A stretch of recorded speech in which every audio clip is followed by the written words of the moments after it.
Madam Chairperson, as I stand to speak on the budget of financial year 2020-21, I would be failing in my duty if I do not thank Honorable Prime Minister, whose vision has guided the budget, and Honorable Finance Minister, who has worked extremely hard to present this budget which addresses the needs and concerns of the common man. As our Honorable Prime Minister has rightly said, this budget has both vision and action, and it focuses on boosting economic growth, which would strengthen the foundations of our Indian economy in this current decade. Madam Chairperson, I would say with all conviction at my command that this particular budget is an extraordinary reflection of the balance between intent and content, vision and provision. When we read this budget, about 6 major sectors and 24 key areas come to mind. Against the backdrop of the current economic scenario, this particular budget will definitely facilitate investment, spur consumption growth, give a push to infrastructure projects, give a fillip to agriculture and rural development, strengthen social sector interventions which would go a long way in bringing relief to the poor, the needy and the vulnerable of the country.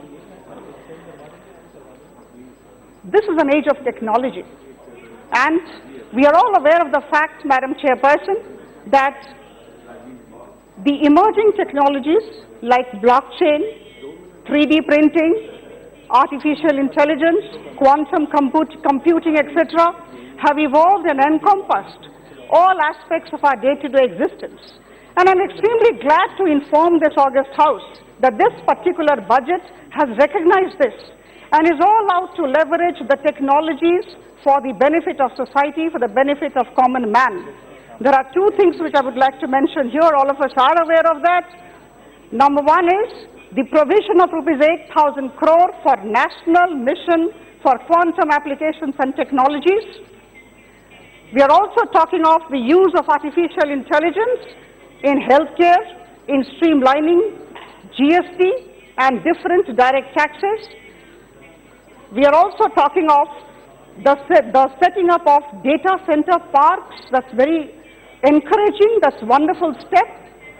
And there is also the provisioning of about 6,000 crore for BharatNet program. This particular program is very interesting in the sense that there will be 1 lakh panchayats which would be having fiber to home connections.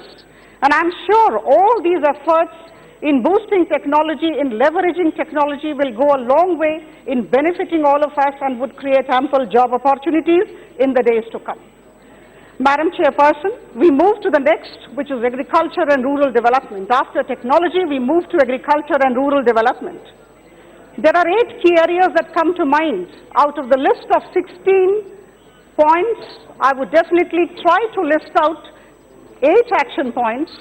But the first and the foremost is, I would draw the attention of this august House to the debate on an allegation which I have been hearing for the past 2 days regarding less allocation for Mahatma Gandhi National Rural Employment Guarantee Act.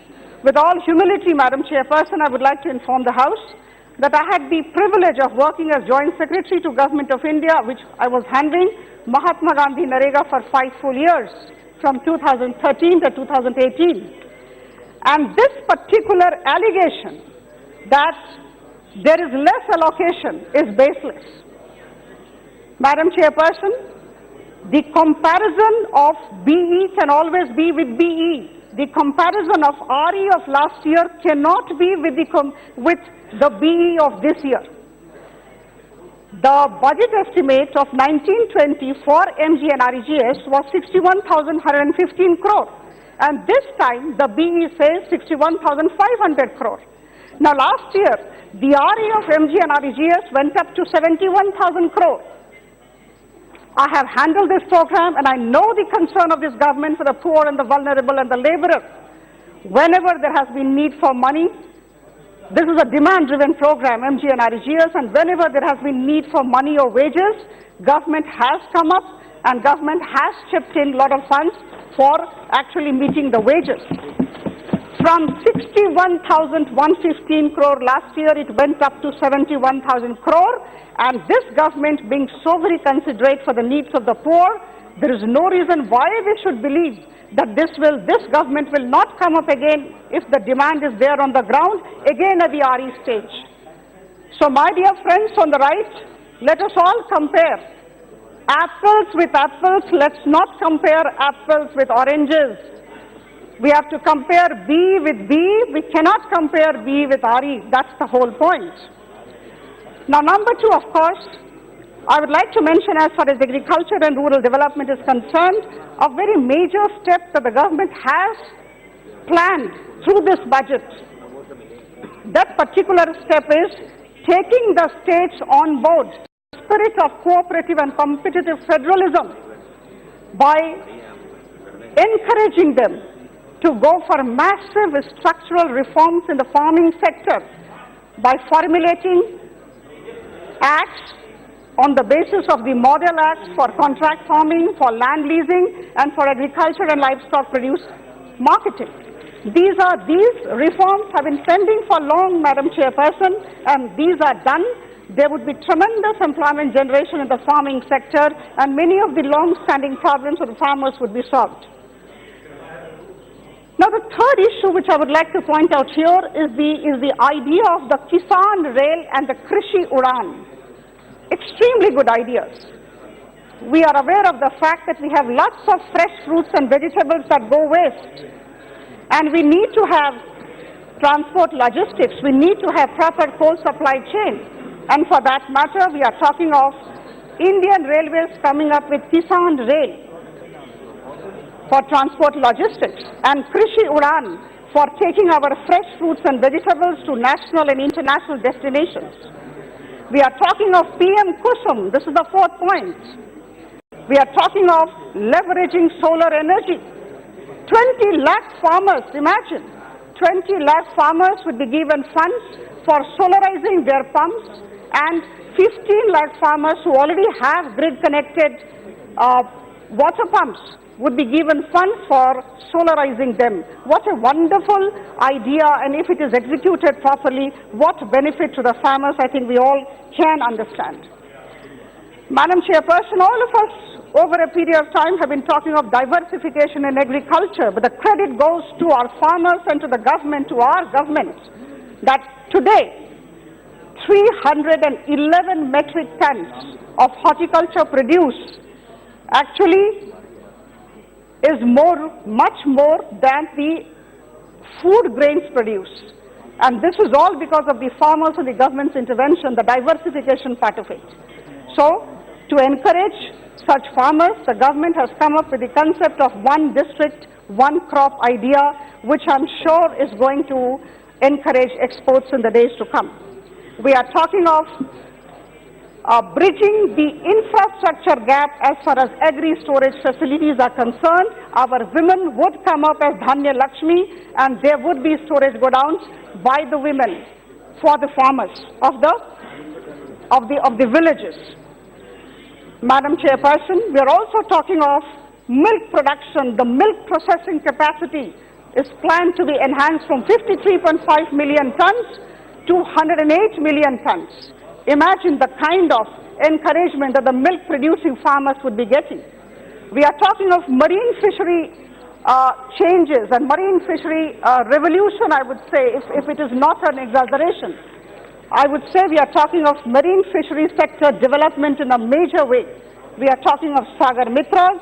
More than 3,000 Sagar Mitras would come up. The rural youth would be getting employment, and 200 lakh tons of fish production we are aiming at by 22-25. What a major leap that we are thinking of. What a dream. And this government has shown in the last 5 years that whatever it dreams, it actually translates those dreams into reality. The next point I would definitely like to focus on is the Jal Jeevan Mission. Our Honorable Prime Minister's vision, his dream, his focus on water-stressed districts of the country. This is a welcome step. The agricultural credit is going up, is planned to go up hugely from 11.5 lakh crore to rupees 15 lakh crore, which is going to be a major, major step. And we all need to thank Honorable Prime Minister and Honorable Finance Minister and her entire team for having conceptualized such a wonderful budget. Madam, we come to investment. Investment, I'll just take about 10-15 minutes, is a very important point. So I would request Madam Chairperson to give me some time. To strengthen the investment sector, we are talking of a single investment cell for expediting grant of licenses and promoting entrepreneurship. 5 Neo Smart Cities would come up in PPP mode for promoting entrepreneurship. And Madam, we have all been talking about the dividend distribution tax. The dividend distribution tax, this will almost release 25,000 crore for the companies to invest, and of course, the regging of the personal income tax slab would leave a lot of money in the hands of the individual for spending. Infrastructure, Madam, just give me 1 minute. I would like to read out what Honorable Prime Minister said on the speech of His Excellency Honorable President. And that says all about the vision of the government about infrastructure. Our Honorable Prime Minister in this House, in this August House, said the other day, I would read out, I would quote him, for us, infrastructure is a combination of aspirations and achievements, about connecting people to their dreams, people's creativity to consumers. Infrastructure is connecting a child to her school, a farmer to the market, a businessman to his customer. It is about connecting people to people. We are talking of national infrastructure pipeline. We are talking of 6,500 projects. And Madam, we are talking of, as far as social sector interventions are concerned, the health sector, I would talk of 15.4% increase in the health budget. We are talking of about 69,000 crore, which is a huge amount. The Jan Aushadhi Kendras will have 2,000 medicines from this year with about 300 surgical equipments, water leap.